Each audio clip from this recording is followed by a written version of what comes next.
आज की इस वीडियो में हम देखेंगे कि पीटी टेस्ट क्या होता है। पीटी टेस्ट को आईएनआर टेस्ट भी बोला जाता है। ये क्यों करवाया जाता है, इसकी नॉर्मल वैल्यूज़ क्या होती हैं, पीटी टेस्ट की रिपोर्ट को हम किस तरह से पढ़ सकते हैं, तो ये सब हम आज की इस वीडियो में जानेंगे। अगर आप हमारे चैनल पर पहली बार आए हैं तो इस चैनल को सब्सक्राइब करके बेल आइकन को दबा दीजिएगा।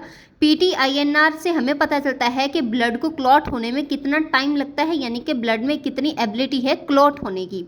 पीटी टेस्ट कोई भी ब्लीडिंग डिसऑर्डर को डायग्नोज करता है और इसके अलावा क्लॉटिंग डिसऑर्डर का भी पता देता है। ब्लीडिंग और क्लॉटिंग डिसऑर्डर के साथ साथ अगर हमारे लीवर में कोई प्रॉब्लम हो तो उसका भी पता चल जाता है। अगर किसी पेशेंट की सर्जरी होने वाली हो तो इस पेशेंट के ब्लड की क्लॉटिंग एबिलिटी को चेक करने के लिए किया जाता है। पीटी टेस्ट के साथ साथ एपीटीटी टेस्ट, बीटी और सीटी टेस्ट भी करवाए जाते हैं। और जो पेशेंट खून को पतला करने के लिए मेडिसिन लेते हैं तो ऐसे पेशेंट का भी आईएनआर यानी कि पीटी टेस्ट जो है वो किया जाता है। अगर किसी का बीपी हाई रहता है या फिर किसी को हार्ट की कोई बीमारी है तो इसमें भी पीटी टेस्ट कराया जाता है।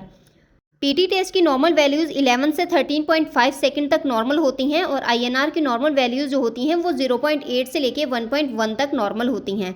जो पेशेंट खून पतला करने के लिए मेडिसिन इस्तेमाल करते हैं या हार्ट का कोई इशू होता है तो ऐसे लोगों में आईएनआर की जो वैल्यूज़ होती हैं वो थोड़ी हाई होती हैं।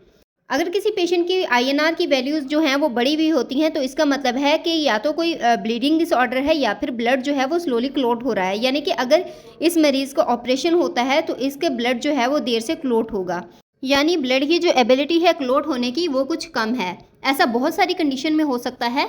ब्लड थिनर मेडिसिन लेने की वजह से, या फिर किसी को लिवर प्रॉब्लम हो गई है, या फिर किसी में प्रोटीन की डेफिशिएंसी हो जाए तो इसके अलावा, या फिर विटामिन जो के है उसकी कमी हो जाए, तो इन सब केसेस में पीटी और आईएनआर की जो वैल्यूज़ हैं वो बढ़ सकती हैं।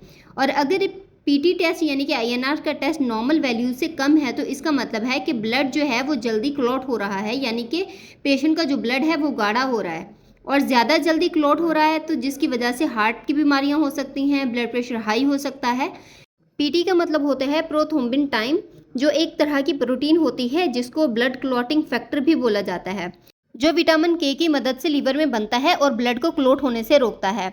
जबकि आईएनआर का मतलब होता है इंटरनेशनल नॉर्मलाइज्ड रेशियो, जो कि पीटी की वैल्यू से ही कैलकुलेट किया जाता है।